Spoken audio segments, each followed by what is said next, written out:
is a wellness approach. Gary Savitsky is here with us today to inform and educate and raise our awareness of how sound healing is used as a therapy. Thank you so much, Gary, for being here.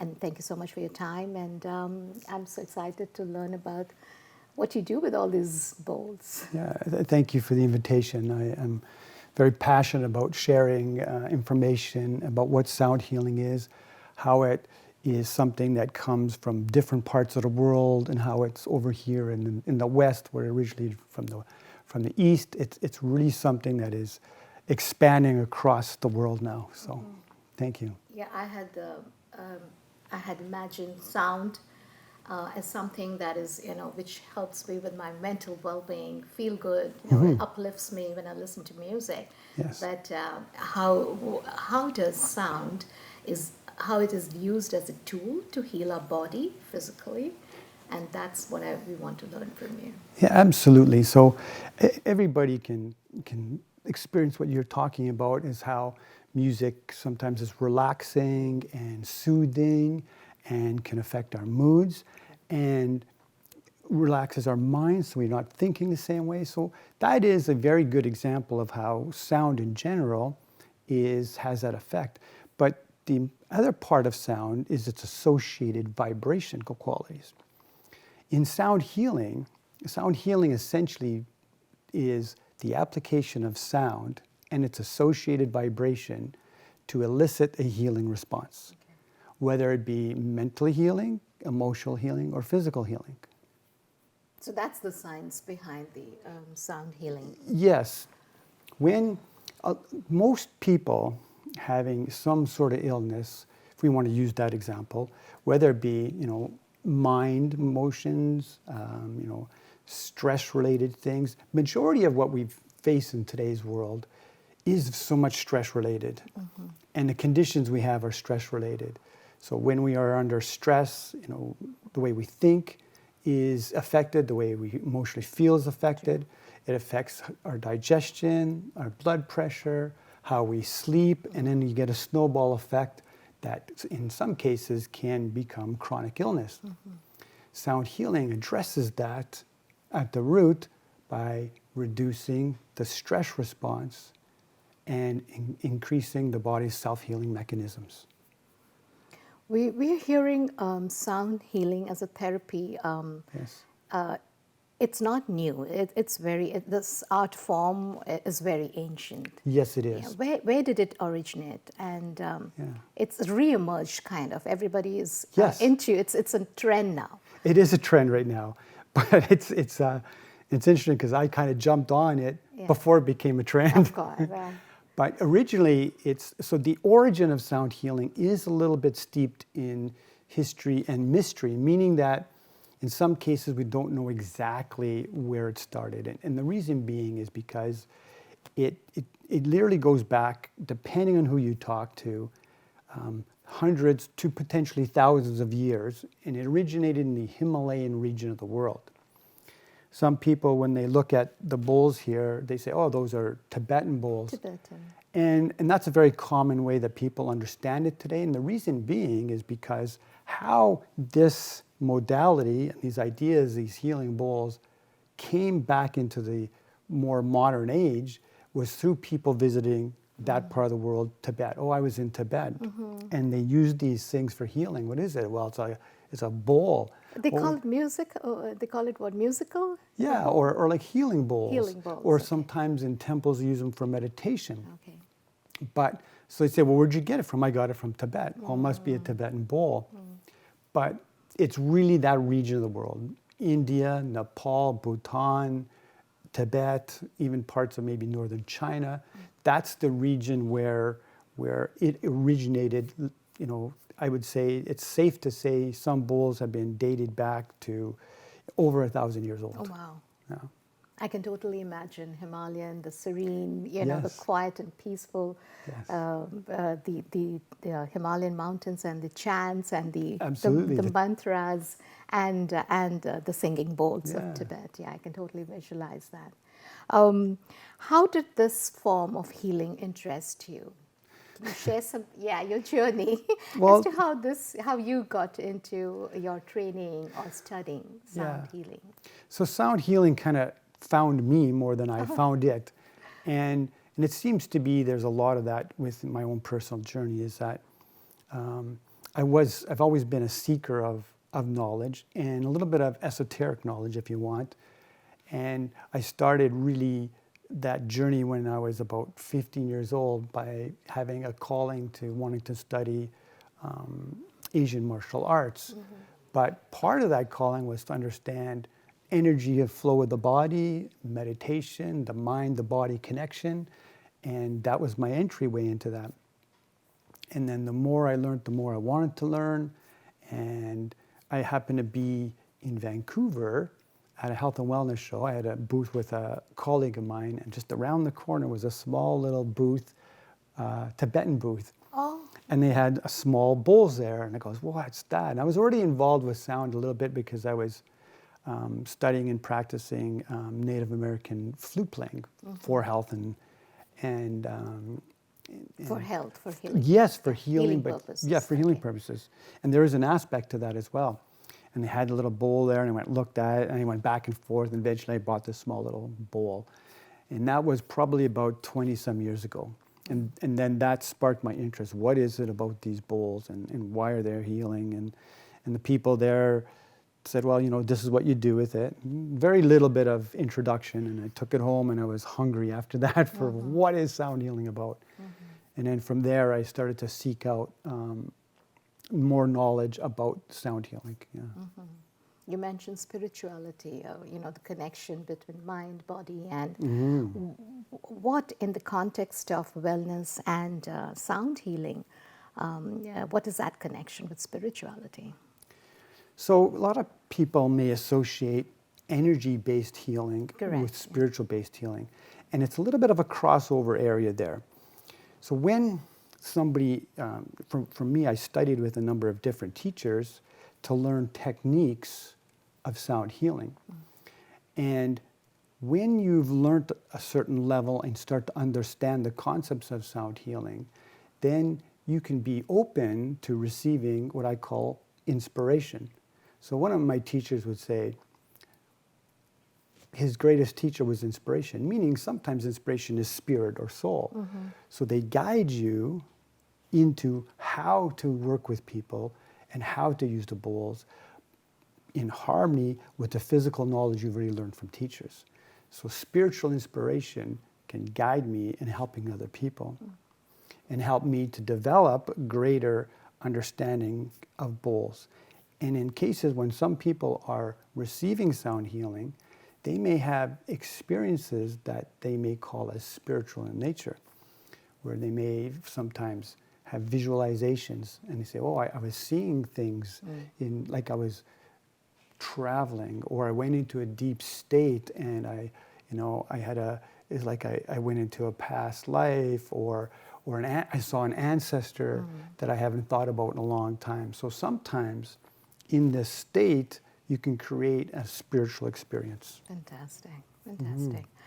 Gary, I wanted to learn a little bit about the techniques. You were mentioning about techniques and also about the different kinds of bowls. And I see there are lots of other tools that you have here. But we'll take a very short break, Gary. Sure. We'll be right back, dear viewers. Stay tuned. We have so much more to learn from Gary.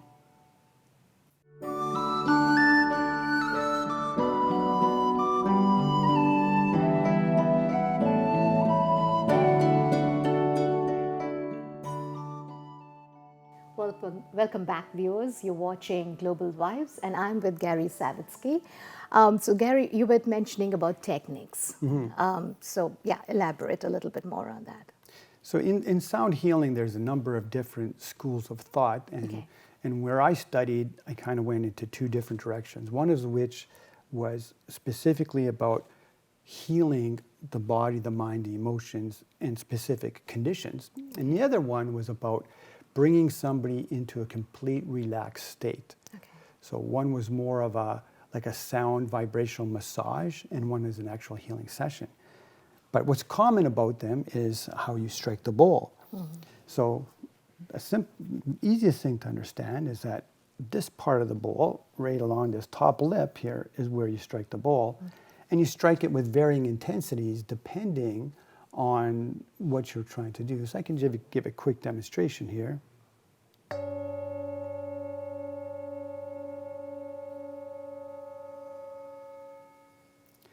And depending on the bowl or the size of the bowl, you may use different size felt mallets. So these are what you would use to strike the bowl. And you would use that mostly in individual one-on-one sound healing sessions, or also in group. Oh, so you can do both. Yes. Individually, one-on-one and group. The other one is with what we call a rimmer, which creates the sing of the bowl, and why we call it a singing bowl. Singing bowl. Yes. And besides bowl, are there any other equipments that you use for sound healing? Yeah, these are a set of tingsha bells, and I'll just give a quick little. We use this in sound healing in the beginning and the ends of sessions or groups. It starts the session off. It brings everybody together in the same place because of the sound. Oh, everybody thinks, oh, I'm here, I'm present. I also use things like chimes, like this is called a koshi chime. Kochi. Koshi. Kochi, okay. I incorporate a lot of different gongs in my sound healing, especially with groups. Smaller gongs all the way up to, I think my largest is 40 inches gong. And other things like this is called a thunder drum. And sometimes we want to simulate the sounds of nature.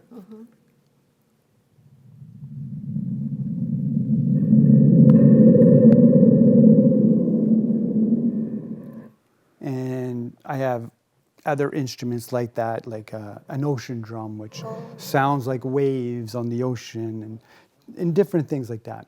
Those are mostly used in group healing sessions, or if I'm creating a recording of some kind. But when we do a one-on-one, it's mostly all with the bowls, and sometimes with the chimes and the tingsha bells. So when someone comes to you for a one-on-one session, Yes. how long do we need to practice this sound healing therapy to get some benefit? So When do we see some benefit and change? Most people will receive an immediate benefit. Oh, wow. Okay. Depending on what they've come for. In almost 100% cases, people will feel different at the end of the session because of the deep relaxation that takes place, the release of tension. Sometimes at the end of a session, they're so deep that they need time to sort of come up, and the body feels heavy, very deeply relaxed, the mind is quiet. So that's a very common thing almost after a session. Now, if somebody has a chronic condition that they're looking for sound healing to help with, it may take multiple sessions to do that. But in part of the study I study is from India. They do a lot of research in India, and they have sound healing clinics there, and a lot of stuff they do together with the medical community. And they have a lot of research that they've done to talk about, some conditions where, hey, after 30 sessions, this condition was gone. Wow. And something that someone was struggling with to get resolution with modern medicine alone. So. And you spoke about research. So does that interest you? And I see that you've got some books. You've written Yes, I some have. books as well. So the research is very interesting to me because when someone comes and says, how does sound healing work?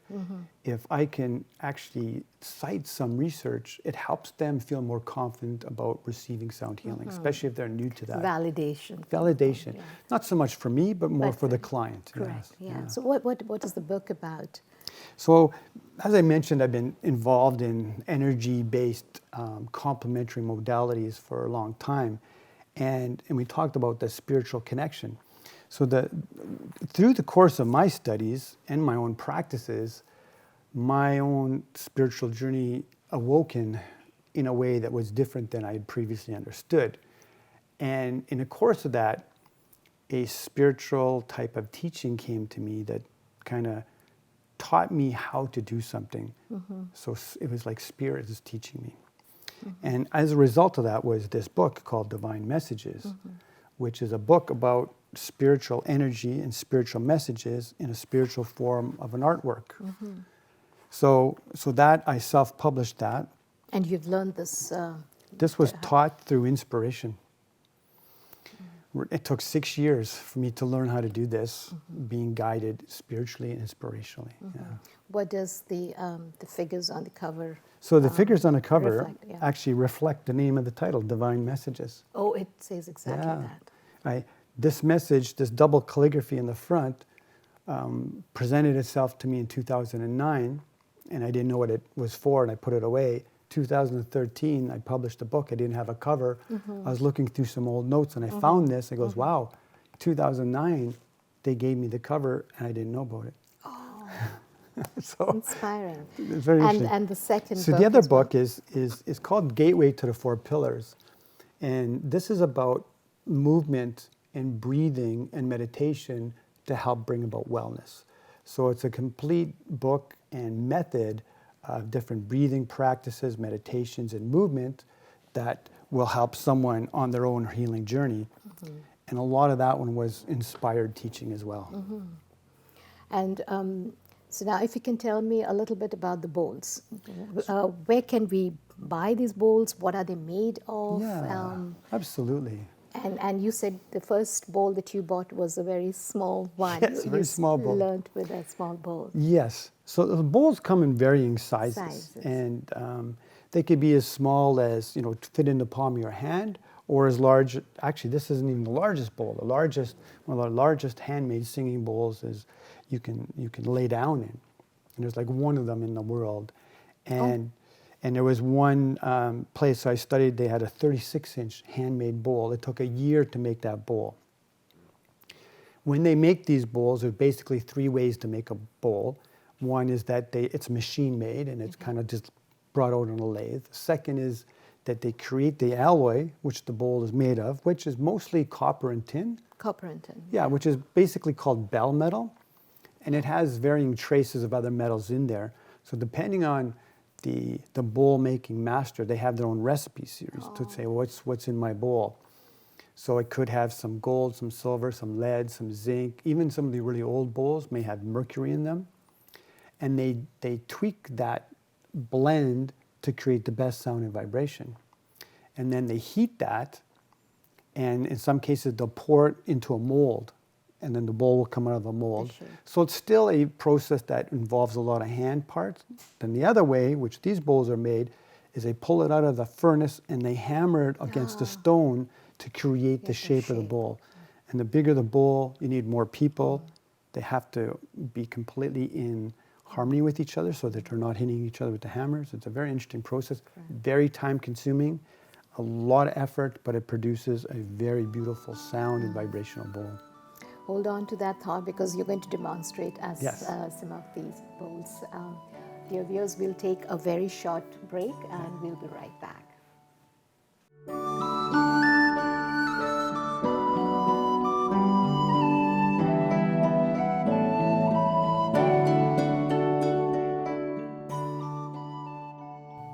Welcome back, viewers. You're watching Global Vibes with Gary Savitsky. So Gary, you're going to show us a demonstration with the singing bowl, but with water. Yeah, so the water is an example of representing the person, and the water demonstrates how the bowl vibrates and how the sound affects water.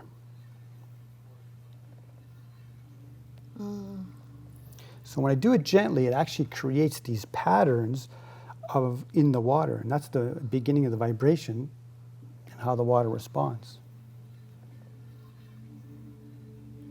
And there is the sound as well.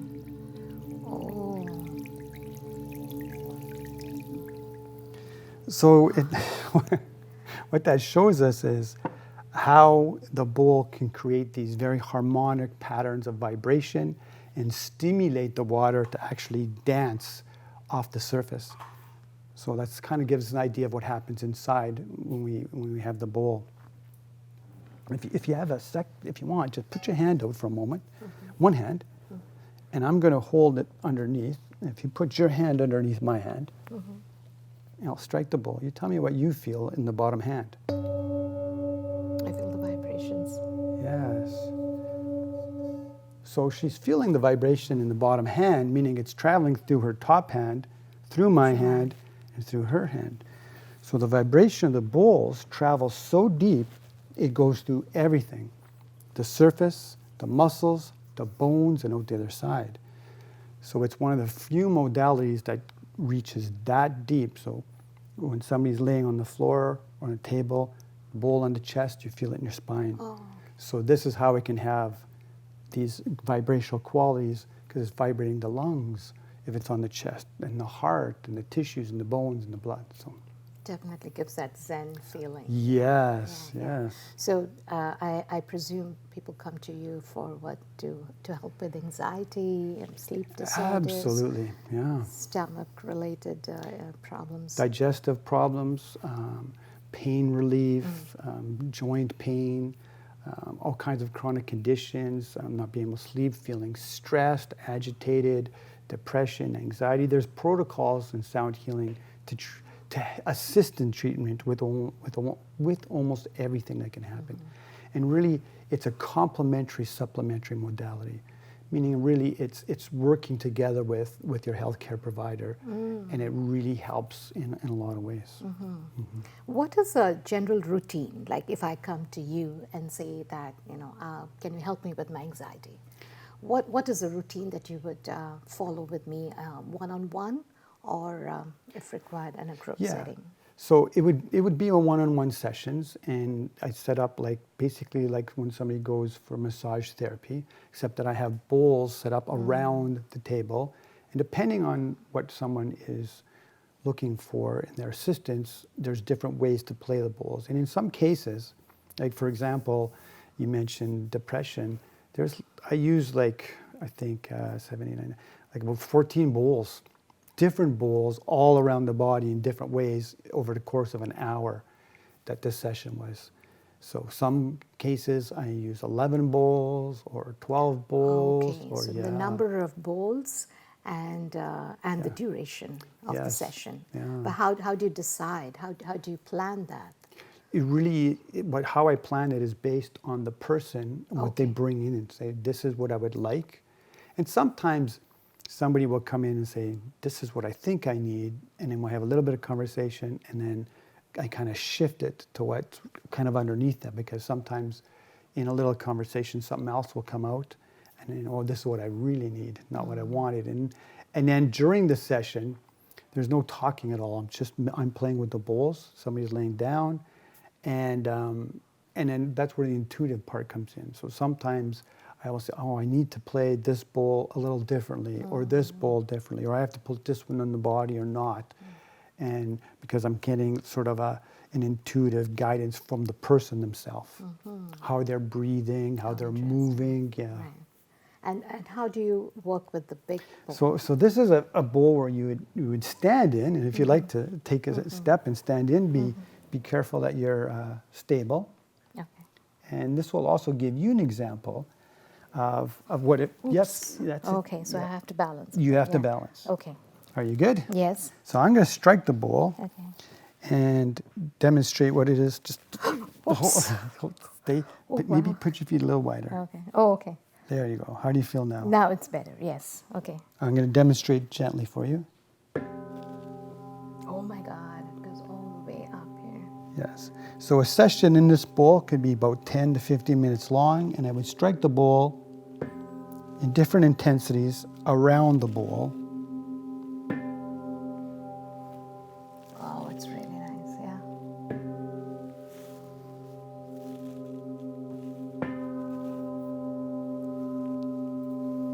And potentially, depending on the person, may use the bowl around them.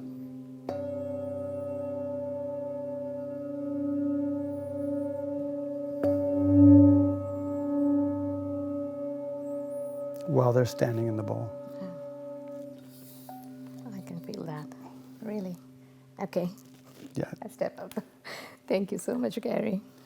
Occasionally, I'll do a couple Yeah. in the bowl, and for them to hold themselves stable, they have to hold each other. Neither one can be dominant. So they have to give in to supporting each other to receive that healing. That's what the practice is all about. How does one reach out to you? How does one connect with you in terms of Yeah. a website or an email address or something? Yeah. So I have a website. Basically, it's my name, GarySavitsky.com. And emailed for me is Gary@GarySavitsky.com. My website has all kinds of information about sound healing and sound healing sessions, demonstrations of it there. So feel free to go and explore. And you can, best way is to contact me through there. That's the way to get in touch with you. Thank you so much, Gary. I really appreciate all the information that you gave, and I really like the benefits that you gave us with regards to sound healing. It's all about practice. It's about having faith in the process, in the practice. I really appreciate it. Thank you so much, and I'm sure our viewers will also appreciate learning from about sound healing. Yes. Thank you so much for being with us. Till we meet again, stay well. Take care of yourself.